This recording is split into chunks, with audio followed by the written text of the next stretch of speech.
ressuscité. Marie, elle a encore des enfants. Marie est mort enterrée. Et elle attend le jugement comme moi et toi. Et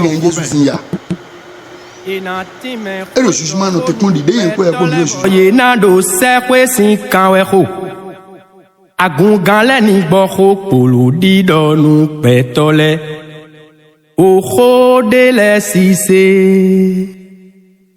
Bomonu jeme we pedu tokono na vojime we odocho petole biwi la livovoe et bien bouffon et na time khocho khonu petole bo les deux bonnes nouvelles de Jésus-Christ n'a pas répondu comme Mao Jomio le Jomio tant de sorte la uniforme Jomio tant de sorte la metebe. Mais voilà nous plomb important parce que nous postons vidéo de ressort. Bon mais les canrobio au cambio le casupo. Donc j'ai voulu faire une vidéo parce que donc baran une vidéo pour que mes bénino compréhension ganji. Mais le rodo tes bien appartient à trois personnes. À toi, à Dieu et à ton prochain. Donc il va écouter de l'œuvre bientôt et m'en donnant participer sois fidèle et m'en donnant église de lait. Bon, donc, question de lait ou attendre l'homme. Donc, question de lait ou attendre l'homme. Parce que nous, en tant que chrétien, mais mon kunde Roma automé gandio, et m'a donné participer dans DJ, des noms beirou. Et ce miton c'est les kabi, c'est la foule kabi catholique. Parce que au fait, et n'aime pas mon DJ non be yo goisi nous e chiri de non be mansero wazo mina mo l'église de ro dodon Christ onji ganji leo nous e do événement de ils ont xasun rum ko bon choral we ro ganji an mais de ro ma ro do ils ont quoi de mais tout jusque mais de ma nyon ne namblo c'est un peu ça donc mi constater que minimi pon DJ mina mo do. Mais le club nous volupté si nous sommes quoi, c'est pour se montrer. Mais dans 10 000, mais dans 20 000, c'est pas biblique. Donc, et quand je vois un autre titre, je vois un moment où, mais le club pour un an, où est l'église de l'automne Christ on dit de l'air et non, ben nous fait de flamme quand il côté. Bon quand quoi, kabi et nanzi d'ailleurs. Et le volando, il y en a et il y en a quoi les, mais il y en a quoi les, mais il y en a quoi les. Le flamme on go ici nous n'ambio. L'homme. Donc c'était une parenthèse. Donc il y a cambié mais il y a cambié de céléji, il y a cambié de catholique. Donc aujourd'hui je vous déclarer le clair parce que il faut que l'Église catholique n'est pas sur la doctrine de Christ. Souvent on juge, je ne juge pas, je dévoile. Il y a une différence entre dévoiler et juger. Bon, Paul n'a mis verset sous quoi. Nous disons Galate 2 mais bon mina modo Pierre et le nous poko silego bon Paul wa boy hon we den dey hon to Paul yule we do frère le mais do kosile mais bo gbe ne bon ne mina do be nous de comparaison Paul est un diacre et Pierre est un apôtre dans le ministère et Paul de très très loin dans Pierre. Mais pourtant, Pierre, de Chinois, Paul Yule, va reconnaître erreur. Ephésiens, si vous m'en donnez, fils ou quoi, et bon, qu'on va image et tombe publié, fils de ni dévoiler, même que Paul donne Ephésiens, ne participez pas à les œuvres des ténèbres, mais condamnez-les. Mais là, nous allons confondre, et Romains 8, et ni wa Christ, mais on va dire d'aller ma sortie, nami. Plein ni wa Christ, mais on va dire d'aller ma sortie, nami. Nous des flancs et au profond. Mais là, mon diamant, mais dans la vidéo de Odéji. Mais wa Christmas, vous dites d'aller matiner. Est-ce que y a wa Christmas? À quoi il vit ma autant? À quoi du à un dia? À quoi du à un doigt? À quoi du mon diamant Roma autant réservé? Est-ce que Christ boulot Dieu? Est-ce que Roma autant boulot Dieu? Nous Jean 8 verset 32 à 34 do. Dominant tout nous bon dans le milieu américain. Est-ce que aux Américains nous bon mais les Américains nous bon où est dit d'aller ma sortie namba sinon on doit d'aller ma timbo satan n'a so foutu donc il faut que ani kholodo yede me kholoni bio yeme chobo ani wa do d'aller ma tina me yi Christ donc Voici les preuves qui prouvent vraiment que l'église catholique n'est pas sur la doctrine de Christ. Même hier, je vais vidéo le vidéo c'est les dit.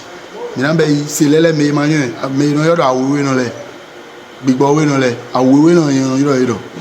Mina c'est la foule dit. Bona musulman le dit. Tu vas adopter l'église évangélique là, mais parce qu'il y a plein 99% des églises évangéliques sont des faux églises. Parce que les sous le Bible Noé, Homa Otongbele. Donc, dès les timbres au Ghana, mina yeji. Na me quand Robiam do Église catholique dit les. Preuve le léo. Nous comptons ouais. Homa Otongbele statue. Bon, millénaire sur mignon. Awego Mario et Kuba Ediwe. Elle n'est jamais ressuscitée. Ni de ressusciter, n'a même versé là. Elle n'est pas ressuscitée. Marie, elle a encore des enfants. Marie est mort enterrée et elle attend le jugement comme moi et toi. Et gagne Jésus ya. Et le jugement non technique dit il y a quoi le jugement non technique mais coucou là le jugement non technique bon. Bon dès que de mina be mila sou mina coucou non technique jugement. Donc Marie elle est au lieu de repos. Lieu de repos elle est fille mais où elle est de gbogbo de fine elle est de technique ou dida ou osuga. Donc Marie elle a encore des enfants dans la Bible. Pour vidéo là naze et verset là le crocodile le mi vidéo là combinado verset là bon mi les sous mina ha bede ado an ado belome bon ado compréhension ganji. Donc église catholique o ira timbana mi do ke Marie ma ya gade yedo Marie e ma jivi Marie jivi do go Jésus jude et jivile et divina ya ton carrière ne mondo go Jésus. Donc c'est les preuves. Donc bibi do rodé na mi bon mi na problème do Exode 20 mais Exode 20, verset 23.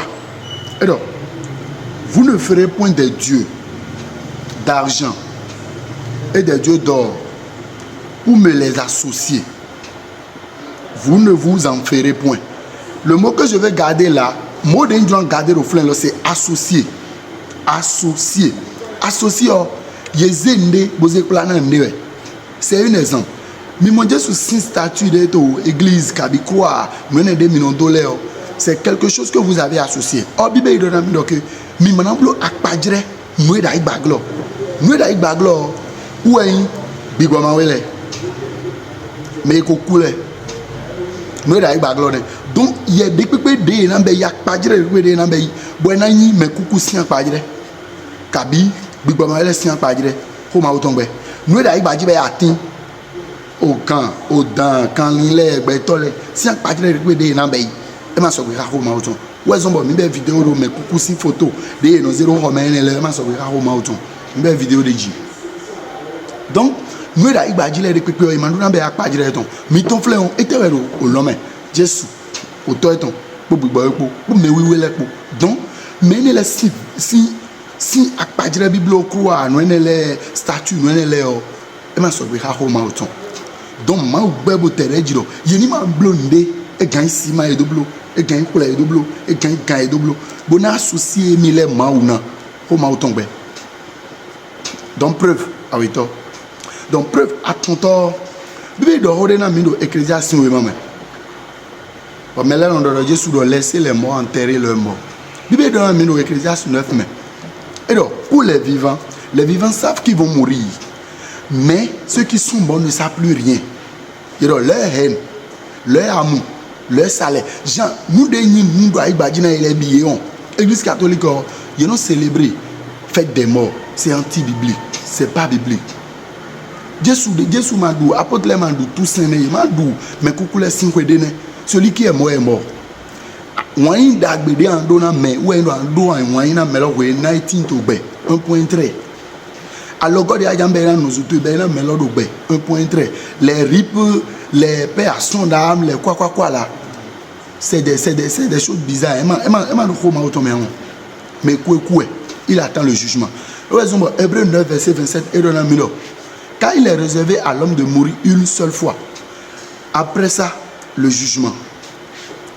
Donc, le final, l'église catholique, ils ont célébré, mais coucou les 5 et ma soeur, nous mettons sur l'énergie.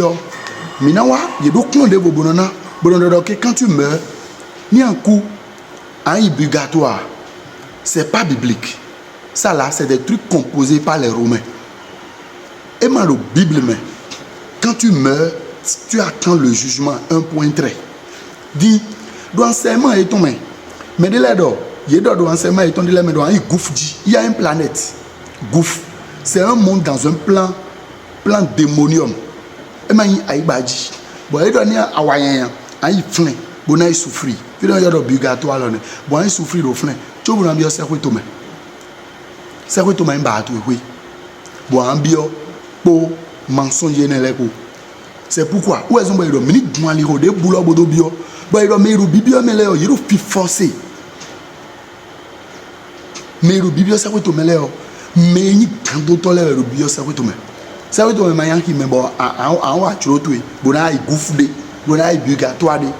dit c'est anti-biblique, c'est pas biblique. Donc, nous négocions, finissons, nous nous connaissons. Il y a des titres support, dans la Bible, prêtez-les dans la Bible, pas payer-les dans la Bible. Nous concordons, il y a des titres support, ma soeur qui était dans la Bible. Dit, il sort à Rome autour de vous. Il y a un privé, il y a un leader. Il y a un mandat. Les maris. Et je le dis et je le répète. Mais les bimangambio, c'est où tout. Mais les bimangambio, nous pouvons dire nous bloguons. Mais les bimangambio, nous bloguons. Mais les gens critiqué. Je m'en fous. N'ayez-vous aïe. Moi, je ne fais que sonner la trompette. N'ayez-vous aïe. Et moi, je en dodo. Ce n'est pas forcé. Vous voyez, il y a des mets support. Dans la vidéo de vous, les tombeaux d'hôtel. Il y a des tombeaux d'hôtel. Bon, maintenant, mon père, et donc, qui est dans tombeau d'hôtel, il y a quelque chose là. Maintenant, la vidéo de dit. Et ce que je dis quelque chose. Non. Aucune église n'est une fausse église. Et aucune église n'est une vraie église. Mais c'est les dirigeants qui sont des vrais et des faux. Parce que l'église, c'est juste un bâtiment. Mais nous nous dans le flanc là, nous dans le sobre au mauton, il y a dans l'église de la doctrine chrétienne. Mais nous dans le sobre au mauton, kabi est dépigmenté plan là, kabi est dilué plan là, kabi est paganisé plan là. Où est nos hommes? Il y a dans l'église de la doctrine chrétienne. Donc, ekpo, nous avons support, ekpo, preuve support. Boy non, or, Philippiens 2 verset 10 c'est pourquoi. Et nous disons, Jésus-Christ n'a pas de gaougan ni colébi. Bon, Jésus-Christ n'a pas de signe comme un coligolé binaïdo. Il m'a dit bon maridi, tu vas coligolé naïdo. Nous débattons. Nous débattons. T'as pas de miandéo, souci de miandéo, out yes à de miandéo. Anazi de tout c'est dommage bon Jésus dit. Chapelle de douane les mando, et mando comment automne. Livré, nous te mettons des douane les, et mando comment automne. Mais cocoulé, bébé de Kunami, Paul de Horé, d'Hébreu 1, l'immigration. Oui, il y a donc, ni me bétolé, ni do akiko gangele. Mi do importance ou angele. Angele, à son ato yima. Il est yima oula ou il fide ton aïe, mais il oula ou ça que ton aïe est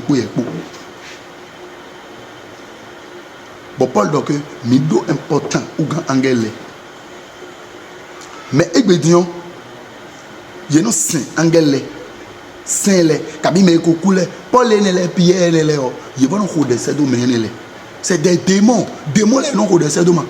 Il y a sous béton ou détruit, mais le coup de yana adressé là. Où est Maou? Bon, Jésus dit. Mais nous avons détruit ces dos, mais coucouré, quand il va te tomber, tu es couré. Démon les a détruit ces dos. Bon, détruire les gens à Tchétchène. Parce qu'il y a des démons saints. Bon, mieux la vidéo de dit. Vidéo, démons saints. Bon, non, c'est des métons. Bon, bleu de dit. Bon, bleu de nous à dit. Mais il y a quelque chose là. Donc, il est important que Minido Modjeme, les ton kanji.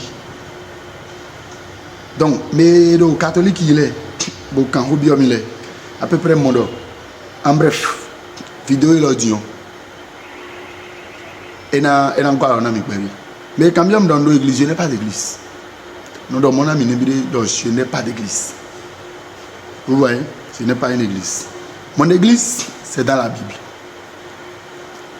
Bon, nous apôtres nous mais nous des apôtres mais bon mais là ma ko dona igbe yo ye lo gbeje bon ko nous prêcher ma ou de yo nous prêcher mais lo le de yo e do ko ma o ton me yo mi le su mi na no blomo wo sombo within the Mose ejuanku within the Mose ejuanku e do ho de le na Josué within the Mose ku Josué berbu wo ma wa do ho de ne do Josué verset 7 à 9 e do ho temetemele ne bon courage bon bibeli ma ha egbetion téléphone, portable, TikTok, YouTube, Instagram. Ça dit, c'est ça. WhatsApp, c'est ça. Ça dit, et bien, je l'ai. Mais les chrétiens, ils m'ont sorti d'en toucher la Bible. Oh, mais ils m'ont dit, ouais, ça, la Bible, ils m'ont dit, ils m'ont dit, ils m'ont dit, ils m'ont dit, ils m'ont dit, ils n'ont pas de Bible de Bible. Bon, on a bon, blanc. Mais d'autres, bigoton. Mais c'est nous, bigoton. Donc, maintenant, une vidéo là de l'épisode 1. Bon, nous avons maintenant, vous. Question là, sur quoi? Et donc, nous avons une vidéo là, urgent. Merci beaucoup.